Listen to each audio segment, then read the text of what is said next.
A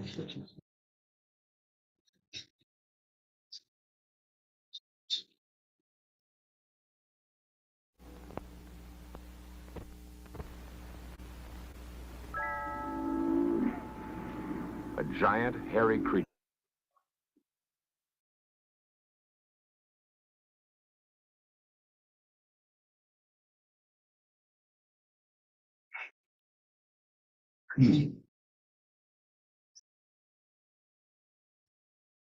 Part ape, part man. Indians call him Sasquatch. They believe he is as gentle as he is powerful and mysterious. He's been seen many times in the rugged mountains and deep woods of the Pacific Northwest. The encounters have not always been peaceful. In 1924, a small group of men were working a mine in a canyon near Mount St. Helens in Washington. One night, the miners took their weapons inside and bolted the door. They thought they were secure for the evening. Outside, something strange was happening. The cabin was under attack. Boulders rained on the roof, and someone, or something, was trying to break in.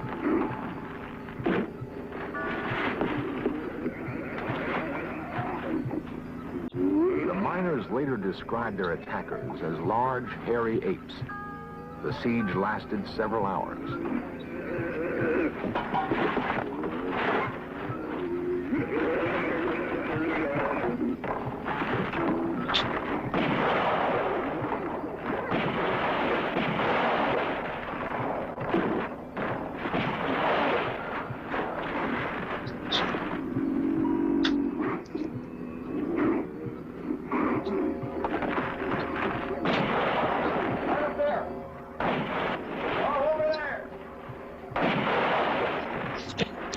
The miners escaped injury that night.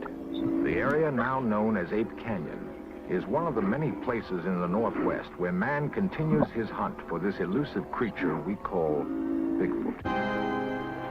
Many people do not believe in Bigfoot, but a lot of people do, and some of them feel they must kill it to prove it exists.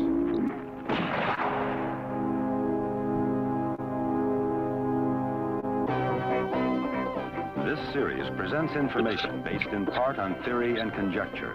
The producer's purpose is to suggest some possible explanations, but not necessarily the only ones, to the mysteries we will examine.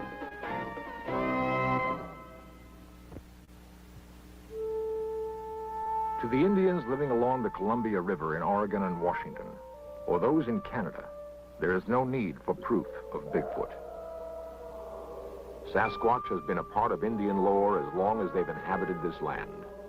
Some anthropologists believe that the creature could have come to the northwestern part of the United States along with the Indians, across a land bridge that once connected Siberia to Alaska.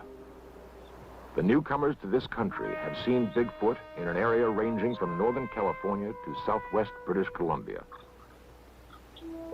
To the Indian, Bigfoot carries a mystical significance. Sometimes it's difficult to tell where myth ends and reality begins. In our modern world of concrete and steel, we're far removed from the Indian lore of Bigfoot. It's hard to imagine any corner of our crowded world where a giant, man-like creature could roam free. Yet there's persuasive evidence that Bigfoot is real, and that urban man may be close to his first meeting with this living legend. It is felt by some scientists that Bigfoot falls somewhere in this progressive chart of man, a giant hominid related to but not like modern man. According to this theory, Bigfoot would have pursued a course of evolution separate but parallel to his human cousins.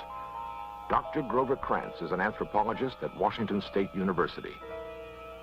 Its locomotion is the human design, so we know it's probably our closest living relative. But in terms of anything mental characteristics, no, it's not human. So it is a mixture of ape and human characteristics. And if you want to call that a missing link, that's fine. Now, this is a cast of a jawbone of something that I think is actually the Sasquatch. This is a jaw that's anatomically in between human and ape in its teeth, but it's much larger than any living ape, much larger than a gorilla, for instance. These are known from fossils about 1 million years old in China, and it has been named Gigantopithecus, and it has approximately the characteristics that our Sasquatch has. So I'm inclined to think that this species just simply is continuing today. The most convincing visual evidence of Bigfoot is a film taken by Roger Patterson in Northern California. Dr. Krantz believes it to be authentic. I've examined the film many times, watching it forward, backwards, stop frame, measured, and everything. And all of the anatomy of the creature is perfectly consistent. It just simply does not fit with a man wearing a suit. In fact, a suit of that size, we can establish exactly how big it is. There's no way a man could fit into it. The shoulders and chest are simply too wide.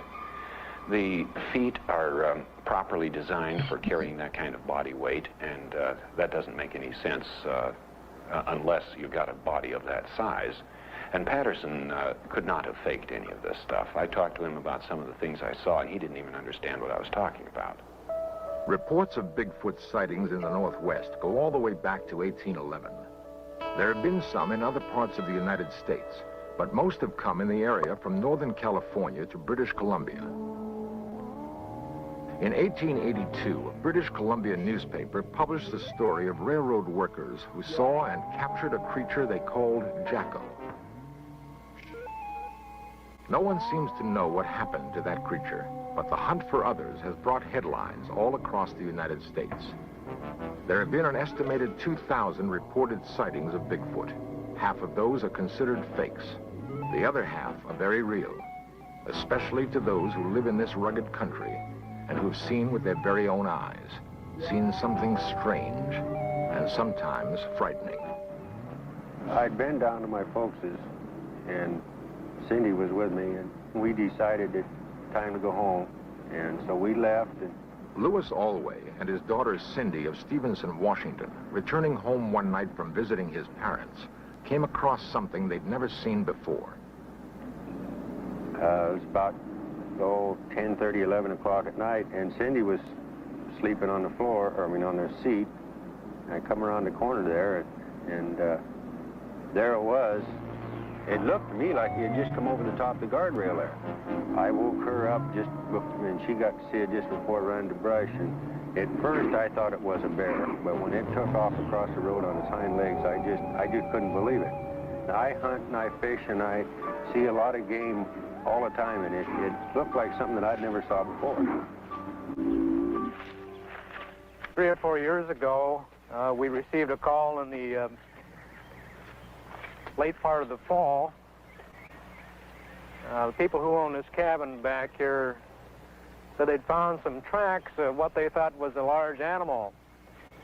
And we came out and investigated that. Back here by the tree, we found several tracks that were real large, way larger than a human. I sure wonder about it. Sheriff William Klausner of Skamania County in Washington has investigated tracks and talked with eyewitnesses. He's seen too much to be totally skeptical. The most unique thing about what we've learned from this is that the people who have either written or called, who have experienced the same kind of thing or had seen tracks, mention of a strong sulfur smell, and that's real unusual. As Sheriff Klausner says, the smell description is not unusual. James Strahan and Harold Teskey recently saw something on the roadside near Colton, Oregon. And there was a big, huge object on the left of the road, and I rolled the window down in the car. And this thing was approximately 3.5, 4 feet wide, about 6, 7 foot tall. And the odor of this animal, after I rolled the window down, was so offensive that I couldn't remain there any longer. And I was scared, too. And I've been around the mountains and around animals a lot, and this thing truly scared me. And so I got out of there and rolled the windows up in the car, went on home. And the odor of that animal stayed in that car until the next morning. It was still in there. 1 mile outside the Dalles, Oregon, several members of the Bigfoot Investigation Project and Information Center climbed to an observation point. They're led by Peter Byrne, 50-year-old adventurer and former big game hunter in Nepal. Byrne has dropped his rifle in favor of camera and binoculars. For 5 years, he's headed the Bigfoot Investigation Project and stalked these North Woods, checking out every story and every set of tracks. His prey is elusive. We will talk to the person who says that they've seen one. We will talk to their family, perhaps to their employers or employees. We'll talk to the local police to see if they know them, to find out if the person is simply a joker, a hoaxer of some kind, or if they're a person of reputation and of known integrity. And then we'll go and see the person, we'll interview them, and of course we'll try and get to the place of the actual sighting as quickly as possible. One of the most credible sightings took place near Mount Hood, Oregon in 1974. 2 loggers, Jack Cochran and Furman Osborne, were working in an area of fallen timber. Cochran explains what he saw. I looked off towards the woods, and I saw these 2 long legs moving at the edge of the timber. And as this thing walked, it walked with a glide, and then it reached an arm out and kind of touched a tree as it walked by. And I saw these wide shoulders, and then it just moved off down the hill.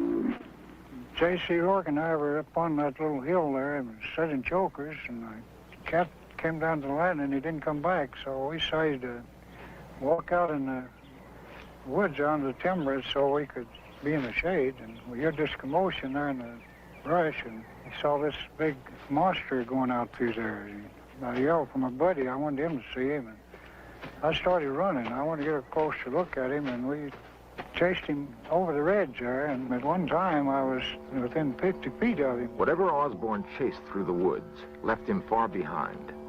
Cochran, an amateur artist, tried to sketch what he saw. He was tall, long-legged, and hairy, very broad shoulders, and his head seemed to just spring up out of his shoulders, no neck. The arms were long and more in proportion than a human. There is persuasive evidence that men may be closing in on Bigfoot.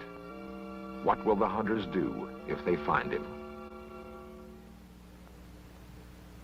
And we'll just smooth it out a little bit, make sure it runs into all the cracks and corners, and that's really all there is to it. Peter Byrne, professional Bigfoot investigator. Before doing this, and now Hundreds of unexplained footprints have been found in these woods. They receive close examination by the experts. This is a plaster cast of an actual footprint here, and it's a 13.5-inch cast, and it has a number of peculiarities. One is the normal bulge behind the big toe or the hallux, and then there's a second bulge, and this is peculiar to all of the footprints that we have seen. Nobody really knows what causes this second bulge. Perhaps it's a muscle of some kind to support the enormous weight.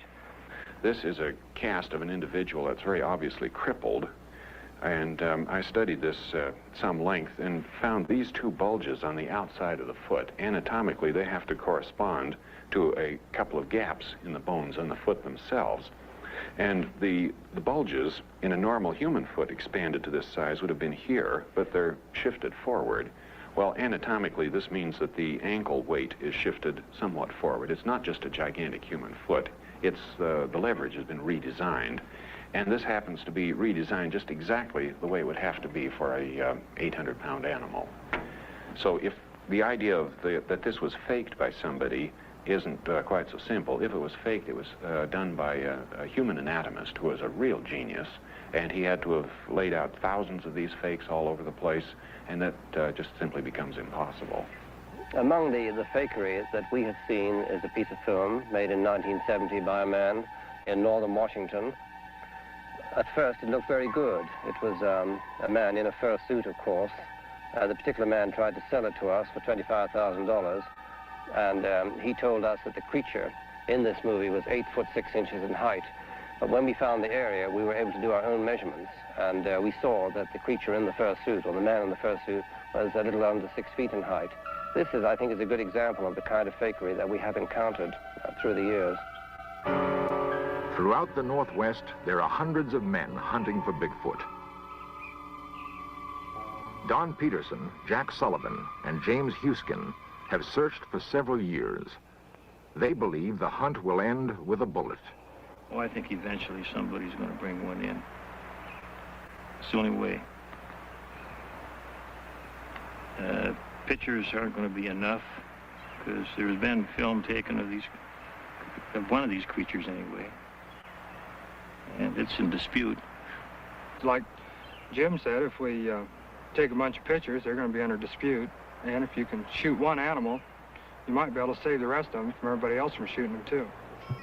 And that sets up a conflict among Bigfoot hunters. Does it have to be killed to prove it exists? Through the centuries, the mighty Columbia River separating Washington and Oregon has cut a deep gorge on its way to the Pacific Ocean. It is a big, rugged, beautiful land where man holds a deep respect for nature. In Stevenson, Washington, they passed an ordinance setting a $10,000 fine or 5 years in jail for killing a Bigfoot. The people living in this country have a special relationship to the woods. They depend on the land for their survival. They may not totally believe in Bigfoot, but they believe in the possibility. And they don't want it killed, at least not in their county. District Attorney Robert Leake. We didn't feel that if there was such an animal, that the animal had ever harmed anybody, or that it had done anything that deserved to be shot or captured. We need a piece of the body. Nothing else will be accepted. I think that there are many other ways of proving the existence of something other than killing that particular thing that you're trying to prove exists. My preference would be to locate a hunter who has shot and killed one, and perhaps because he thought he killed a valuable animal or a peculiar human, he might not have said anything about it. But if he would come forward, perhaps we could examine the place where he killed it, and we might find a few bones, and then the whole thing is settled right there. If we don't find such an old kill, then the only alternative remaining is to kill one now. And grisly as that sounds, I think that is probably what we'll have to do. I would strongly urge the doctor to reconsider that, especially if he thinks he's going to do it in this county, because we would enforce the ordinance. Why add more controversy to something that's already controversial? Though what we have to have is a specimen for scientific identification. I think it would be morally wrong. I see no reason. In fact, I talked to a small boy, a schoolboy recently, and he said some people say shoot one to prove that they're there. And then he said, supposing the one they shoot is the last one. Well, my answer to that is if they become extinct, so what? If they're not proven, it doesn't make any difference. We have a lot of animals that became extinct in the past, and there's nothing we can do about it. And if this animal remains unaccepted, who cares if it becomes extinct? They're obviously rare. There are not very many of them. And as we see them, they could be a hominid form. It could be a man. To shoot one would be totally wrong. And we are totally opposed to this philosophy. While men ponder the dilemma, to kill or not to kill, many Indians wonder why this preoccupation with proving Bigfoot exists. To the Indian, there is no doubt. Many, like Mrs. Joe Washington, see the hunt for Bigfoot just another intrusion into their sacred past. You'll never be able to, you might say, civilize him like the white man done to us. He's somebody that belongs in the area that he chooses to live in. And if someone did bring him down,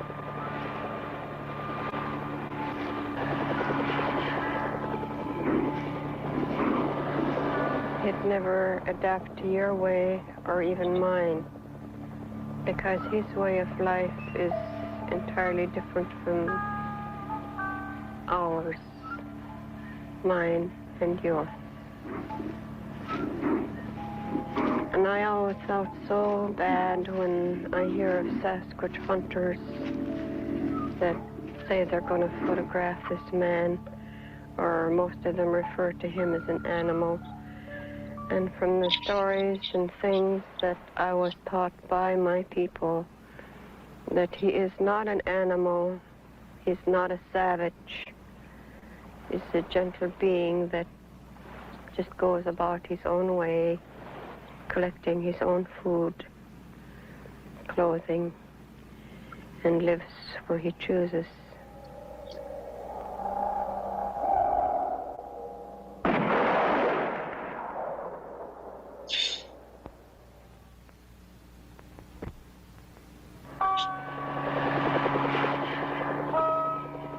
Man, with his ingenuity and machinery, continues to stalk this creature. A creature described by the Indians as a gentle being, wanting to live in peace in his own habitat. A creature some scientists believe is a link to centuries long past.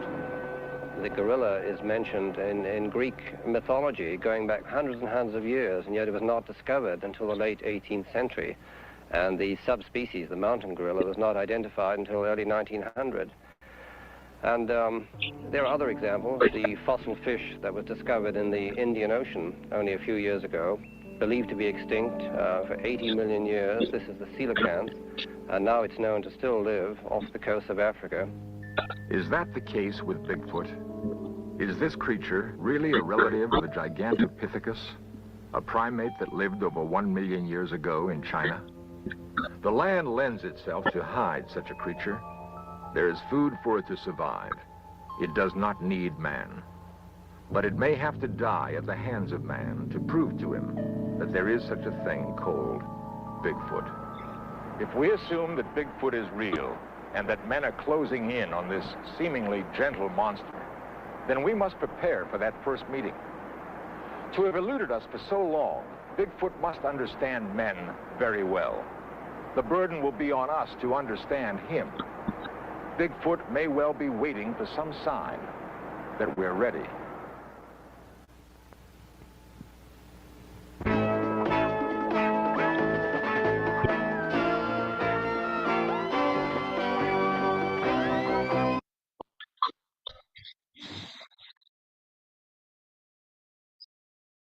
Oh, okay, the show's over. Kind of took me by surprise. I was over here looking at the chat.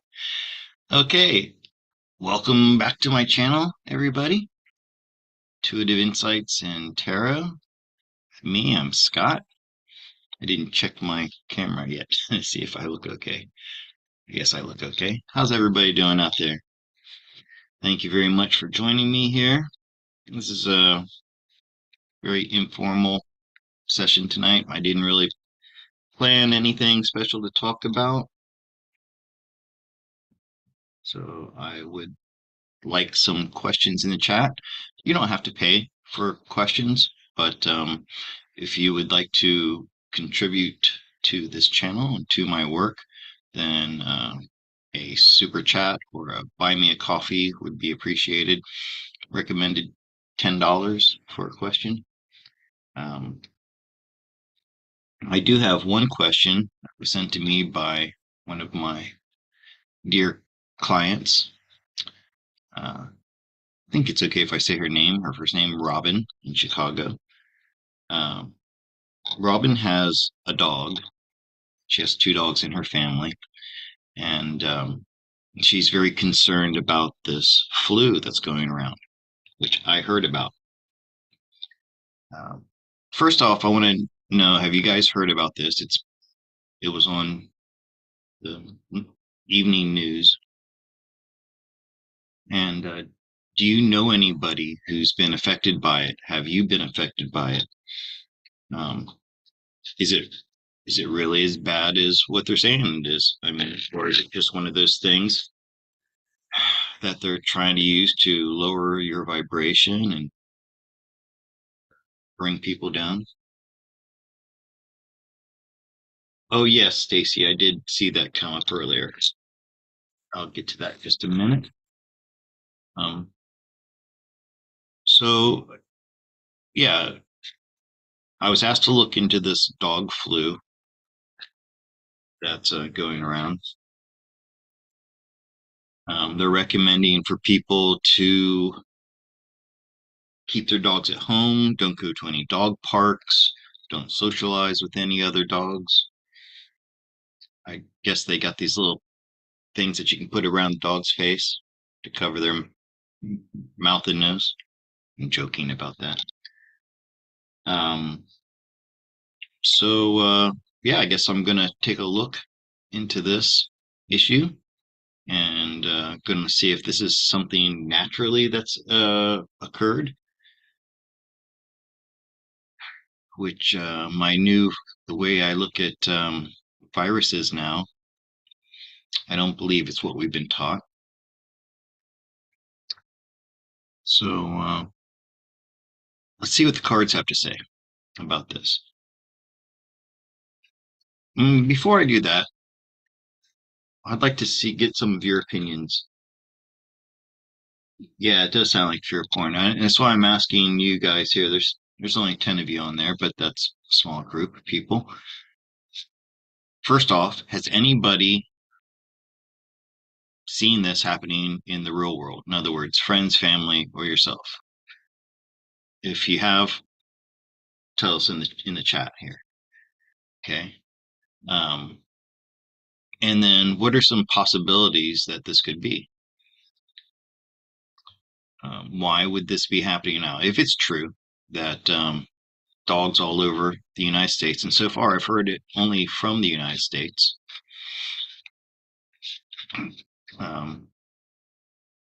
What do you think some could be behind this? Are dogs suffering from ascension symptoms? Could that be it?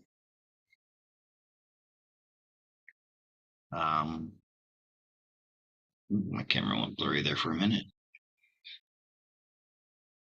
Are these souls that don't want to be here for what's coming? I'd like to get some ascension symptoms for animals, perhaps. Yeah. Stacy and I had the same thought at the same time. So Cherie has not experienced anything around where she's at. Is this even real? Is it even happening, or is it just something that they're trying to make happen? Maybe the enemy, maybe they know about how comforting having dogs are, and maybe this is a existential threat, an attack against our beloved pets to try to lower our vibration. I wonder if that could be what they're doing. Yeah, I figured that, Stacy. By the timing of when your message came up, we had the same thought at the same time. Pretty cool. Okay, well, without further ado, and I was kind of hoping to get some more input from you guys. What do you think we're going to get in the cards? And I'm going to break it down into two categories. One is mundane. This is just an illness that's being spread from one animal to another, and it's an organic, natural event. Or it's something more like I was talking about, either ascension symptoms for dogs, or are the bad guys actually attacking us? You know, the thing that gives us comfort and relief. Yeah, Cherie says something in the jabs that they give dogs. So, this is a good topic. I just got a puppy, and my partner, Nina, insists that the dog get the jabs, right? I don't even want to say it regarding dogs. And I mean, like, rabies is a serious thing, okay? And there are so many feral dogs and cats around here. And then, like, I had a beloved dog when I was a kid, Ryan, who this is the story. He was unvaccinated. She, I should say. She was scratched by a cat. She got distemper, and that was horrible. If you ever seen a dog with distemper, it's like Alzheimer's for dogs. In the end, all Ryan could do was walk in circles. She couldn't respond. She couldn't do anything. Her brain was gone. and that was horrible. The vet said it was distemper, probably from getting scratched by a cat.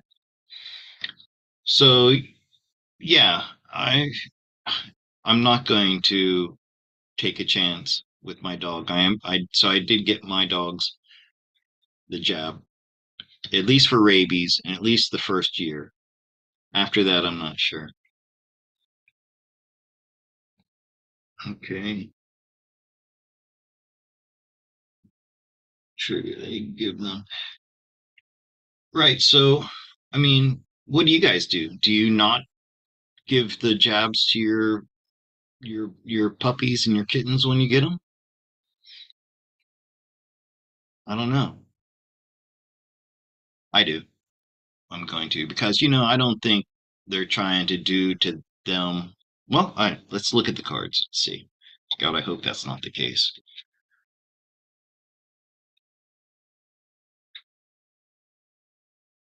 Yeah, so Cherie is not getting hers done. Okay, well, let's take a look. So the question is, what's going on with this dog flu that's being reported around America so far? I haven't heard any anecdotal reports of from real people I know, uh, dogs getting sick. But so let's take a look.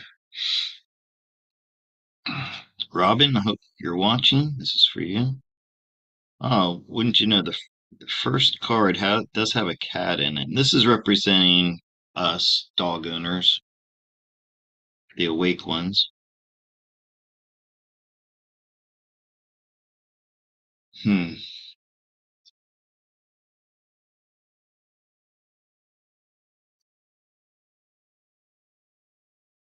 Oh, justice. Huh.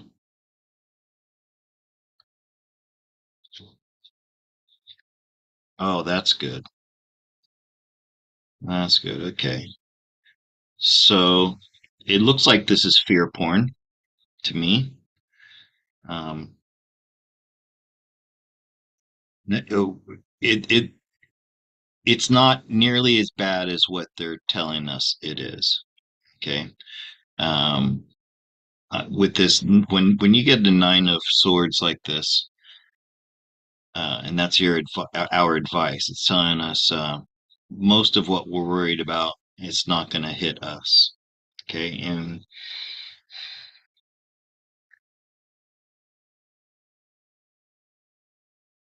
I got this Ace of Pentacles here.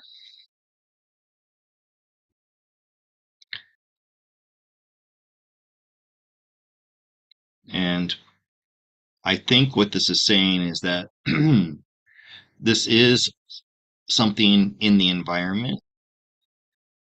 Okay, so I don't believe in viruses the way that they're explained. I think when we get the flu, it's from things in our environment, toxins that we pick up throughout our time being alive.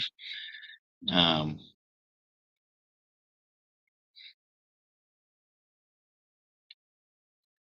so the environment is making dogs more vulnerable.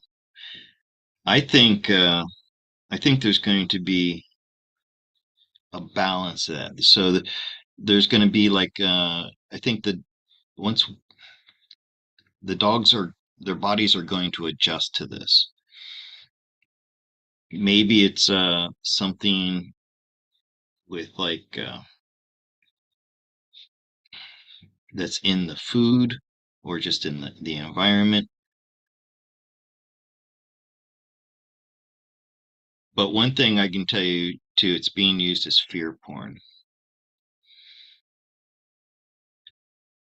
And this makes uh, to make us more vulnerable to this type of mind control, really, what it is.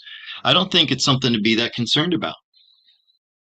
And I think there's like antidote, or there's something that's working to help the dogs get better too. So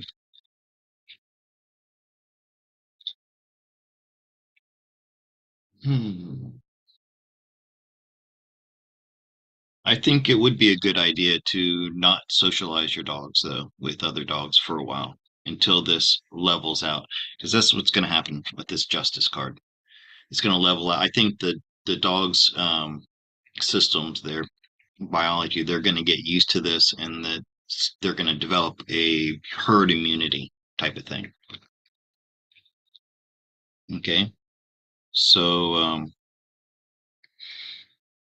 I tell you what, I am going to do another read on the jabs that we give our dogs. Let me come over here and take a look at the comments, what you guys are saying here. Hey, Matthew. Good to see you, brother. Been thinking about you. Want to know if you're okay. Could that be ascension?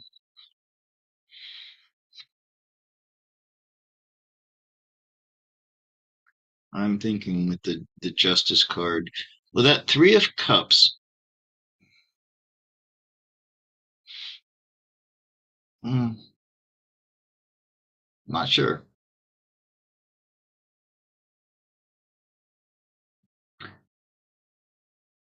Yeah, I think it's more with that Ace of Pentacles that we had in the past there. I think it's more the food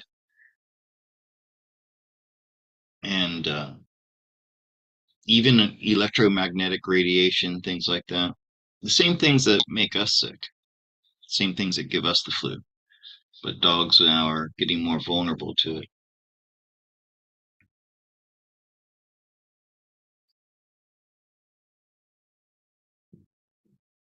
Yeah, Felix, you're probably right about that. I heard one family gave their dog antibiotics and it got better. So not, oh, that's interesting, Cherie. Okay, so I'm gonna look at this issue with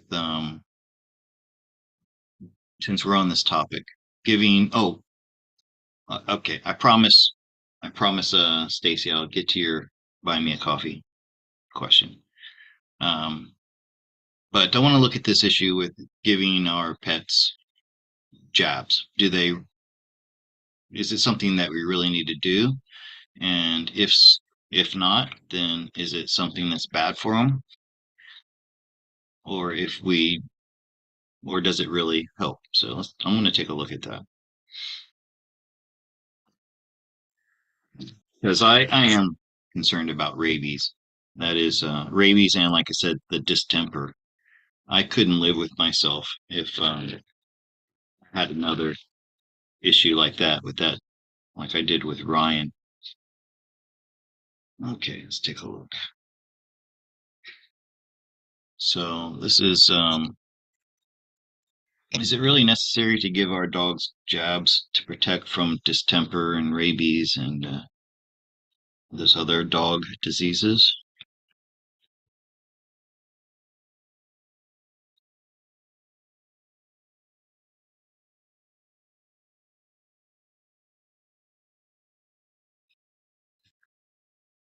Emperor.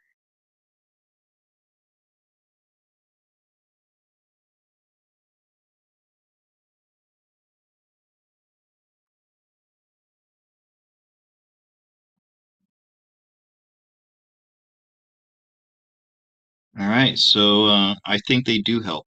Okay, with the outcome being the Six of Swords.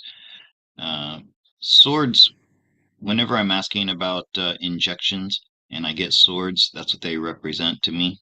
There's things that can poke in, right? And this is coming out of troubled waters. The King of Cups is a healer,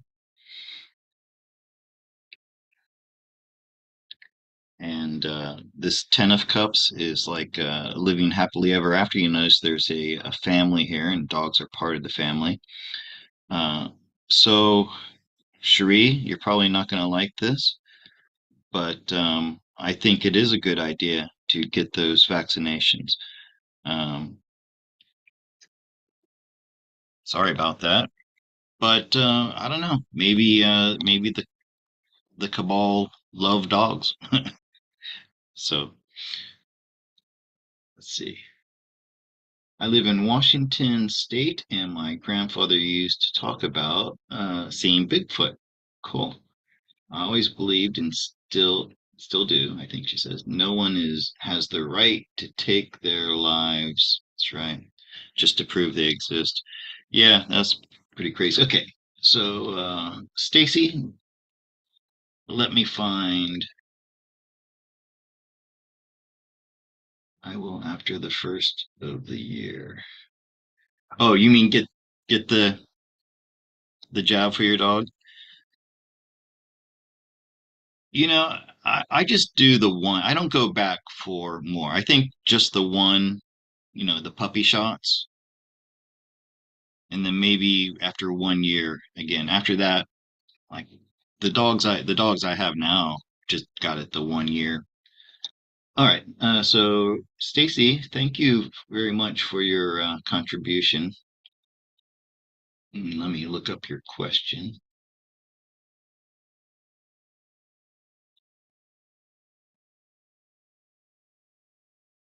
Okay, Stacy says she would like a message from the universe. All right, Stacy, let's do that. Oh, yeah, your cat, right. I forgot. I mean, I didn't forget. I know it's your cat's.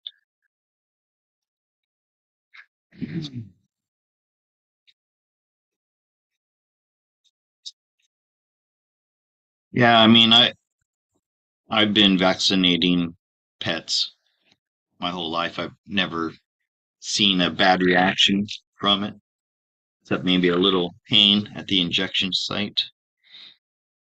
Except my poodle cried when she got it, like tears. Like this, I have a dog who, when she gets sad, she cries actual tears like a human. Never seen an animal, like a cat or a dog do that before. Hey, Stacy, what does the universe need to tell you right now? Hmm. And thank you for your donation, Stacy. I appreciate it. You probably don't need to donate because you do a lot for me here. Okay, Stacy, coming up as the star, replenishment and optimism. Ace of Swords. If you had a yes or no question in your mind, that would be a yes. But this is also could be a victory over something.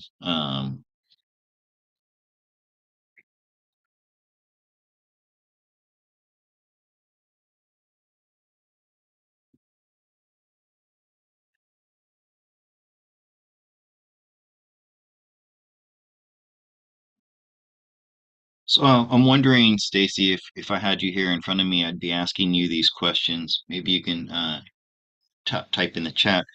Have you recently had a realization about something, a truth? Maybe you found out the truth about something that's bringing on a change in your life.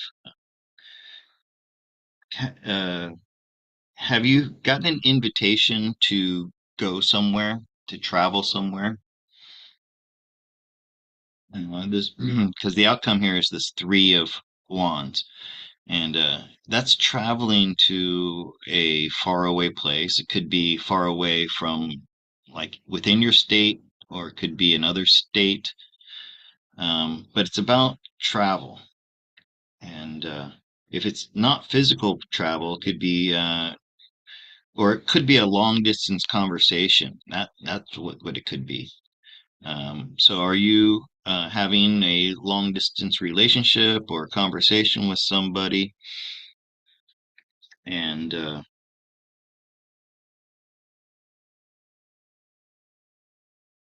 let's see, had a really tough week, and and people have blocked you. Oh, okay. The death card under the ace. So people have blocked you. Well, if people have blocked you, notice this guy, he's got his back to us. Okay, so he's not. He's turned. They've turned their backs on you, so you can't go chasing after them. Okay, they've changed. They've blocked you because you are being unique, and you're being yourself. You're being your authentic self, and the people who don't like that, um, it's time for them to be out of your life. Okay, so it's time for you to move on. There's a great one of my favorite phrases from the Bible is you dust your feet off at their doorstep and you don't go back. So I know that can be hard sometimes. People we care about do this, but it's it's time for you to move on. And I don't know if this is moving to another place, which I know that's difficult to do. Um, but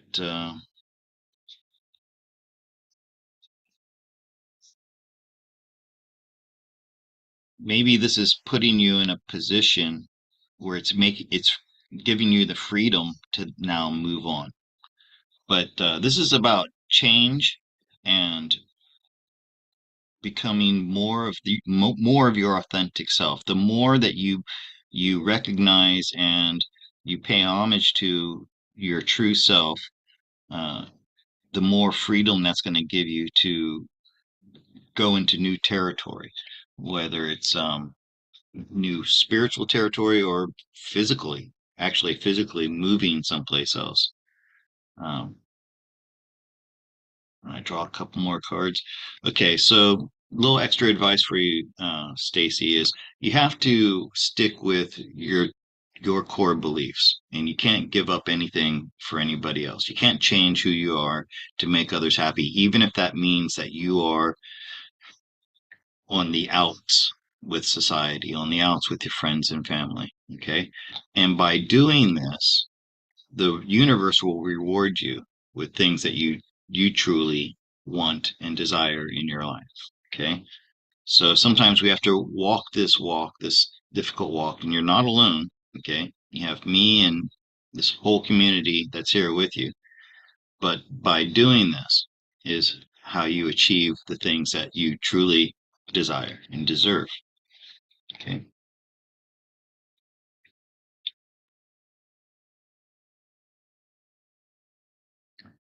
Okay. So, does anybody have any more questions in the chat for me? Could be anything. I'd like to remind you that I am available for private readings. Um, I'm pretty booked next week, but I haven't been getting much for the week after that. And who knows? I might have to do another riddle to give you a special discount.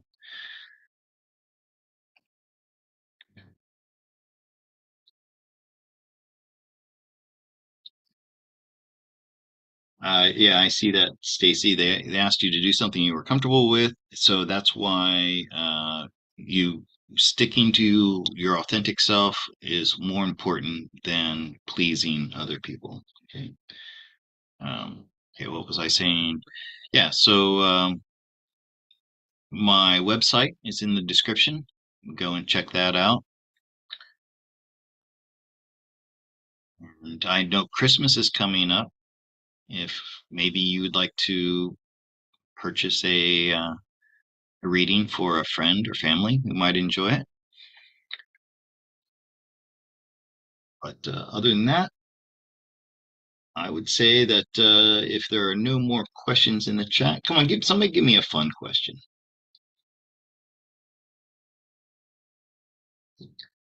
Matthew says, ascension isn't painless. That's right, Matthew, it's not. I have to say, I've been really feeling great lately. Um, I get bouts of anxiety every once in a while. It gets lonely over here. Somebody pointed out, and I have to talk about this real quick since we got just my close friends here in the chat. You guys are the VIPs as far as I'm concerned, the 10 or 12 of you that are in the chat. So, as you guys know, I have a problem sometimes with interrupting guests, whether it's Honey or when it was Jason Q. And that's a problem I have. One thing is ADD or ADHD. But as somebody pointed out in the chat, kind of unkindly, the way they put it too, was that looks like Scott doesn't have anybody to talk to over there in Thailand, and so when he gets on with Honey, he just can't shut up, something like that. And that's true. I'm going to be honest with you. I don't have many people here that I can sit down and talk to in person, even though that changed recently. I'm going to tell you about that in a minute. So yeah, when I do start talking to somebody, I just can't shut up, and I want to talk because I don't get to talk to people. I am a hermit. I am isolated, and I guess there is a part of me that really wants to talk to people. And so yeah, I am lonely. So if I get an opportunity to talk to somebody, then I don't know when to shut up, I guess. And but that's changed recently. My friend Astro Joe, he's a astrologer, and he was living about 4 hours away in a place called Hua Hin. That's where I went to for my holiday, and I met him there, and we really hit it off. But he's so far away; it'd be really hard for us to get together. Well, recently he got a new job, and it's 30 minutes from my house. I rode my motorcycle there. I tried to live stream the ride on my motorcycle, but that was a disaster. It was scary. Um, all these big trucks coming by me and cutting me off and stuff. But I found a better way to get there, and it's not far away. So I have a friend. And by the way, uh, Joe Zappelli, if you watch this, it's really interesting talking to you the other day. I couldn't believe how much we have in common and how much we both share the same views, philosophical views.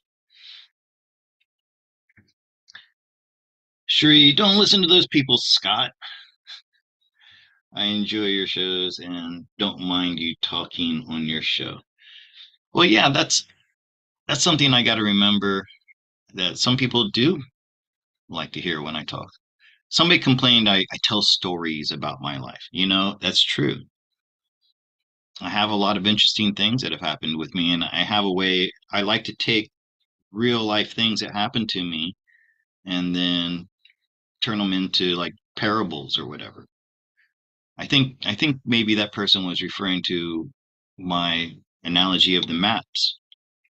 When I was hiking north on the trail and somebody's hiking south on the trail, I would compare my information of going north with their information having just come from the north. Somebody, I think, complained about that. They didn't like it.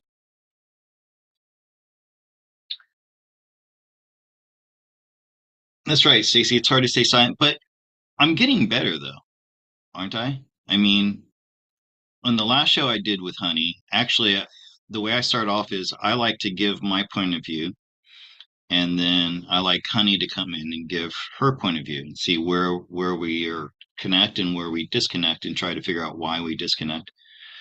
And at that time, I was still laying out like my side about Antarctica, and actually, Honey kind of interrupted me, and then I interrupted her back. And so I kind of felt like that was unfair. Someone said that I was interrupting her. Well, I hadn't finished my part yet. So, and I know that when Honey's on my show, her fans are coming to watch her on my show. They don't necessarily like me or watch me.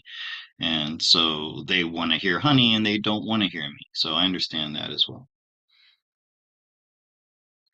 And so I just want to address this. Like someone said, Scott thinks he's on Honey's level. I do not think I'm on Honey's level. If I thought that I was on Honey's level, then I would be doing the things on my show that she does. That's why I have her on my show, because I can't do what she does. But I'll tell you this, the reason I have this connection with Honey is because before I ever met her, I noticed that things that she would talk about when she would talk about current events and what was happening with them, it was the same exact thing I was getting with my cards. So I felt like Honey and I were in sync. And then when she would come on, when she comes on live and she answers your questions, I was trying to augment her answers with question by doing cards. But what I found was my cards always said almost exactly the same thing she said. So it was I become superfluous. So when Honey's on, you ask her a question, I just let her answer it, and I don't waste time pulling cards because I'll get the same thing. Okay, guys. So I'm gonna keep this short. Well, I'm gonna end. It's 1 hour. Um, I'm gonna go enjoy the rest of my day, and nobody else has any questions for me. Then I guess I'll say goodbye. I want to thank you all for being here. Thank you, Cherie and Stacy, Robin. I hope you get this answered. Don't worry about it. It's another one of those things that they're trying to get you to worry about, something that's not really serious. I think dogs are going to adapt and uh, and develop their own immunity to it. And like Cherie pointed out, that somebody used antibiotics and their dog got better. So it's not a virus. Okay. Well, any last words from the chat?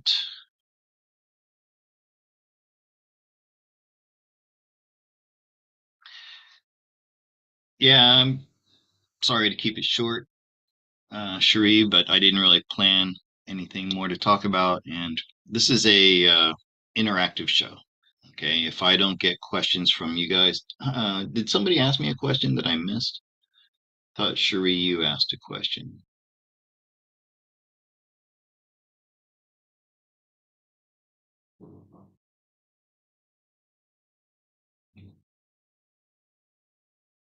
Mhm.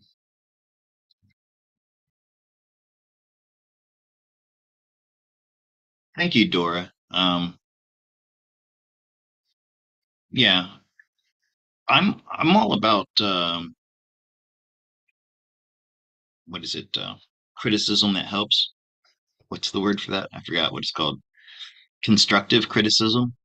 I'm all about that, and I know I'm not perfect, and I want to do better. And the only way I can do better is if I put my ego aside, listen to your complaints, and then try to respond to them. So okay, see Virginia. Elliot question, will the RV happen in time to pay off my house? Will Nasara pay it off? Thank you very much. Okay, Virginia, Elliot. I didn't see that question. Thank you, Stacy, putting it there. Oh, this RV thing.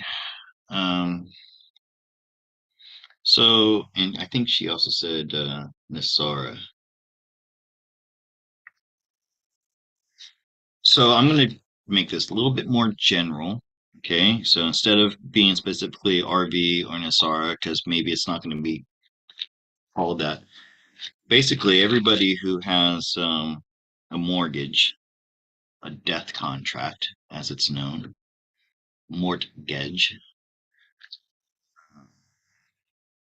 will their houses be paid off in the near future, say a year or two? And I have seen anecdotally screenshots of people who say that that's what's happened. I can't verify those. I don't know if they're true, if somebody's just making that stuff up. Um, but let's take a look.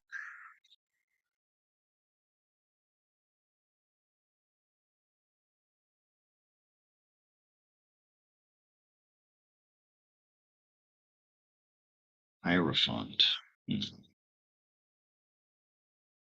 10 of Pentacles, 8 of Swords, Strength. It's upside down.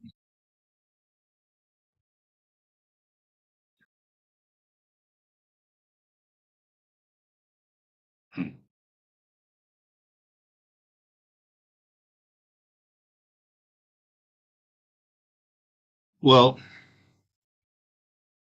I think it's already happened in the background, but we just don't know about it yet. This 10 upside down, there's a lot of smoke and mirrors about this issue right now.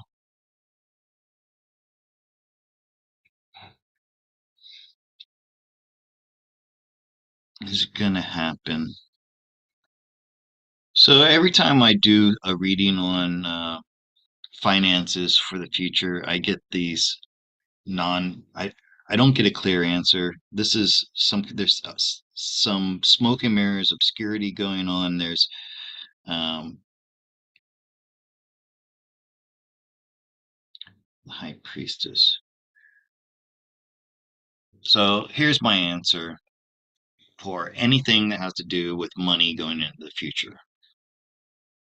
Stop thinking about it, stop worrying about it, get in touch with your intuition.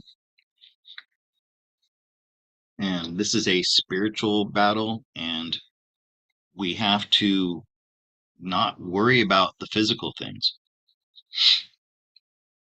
And by the way, this is a lesson that I'm learning. I went through a period of extreme poverty over the past few years, and now I'm doing okay. I'm not rich by any means. I make about minimum wage in America, what would be considered minimum wage. And so I still have this like anxiety about money. It still happens. That's what I've been fighting, and I'm getting over it. I'm getting better. Like right now, I haven't had any new emails for clients in 10 days. I had one or two in 10 days. And this used to give me a great deal of anxiety.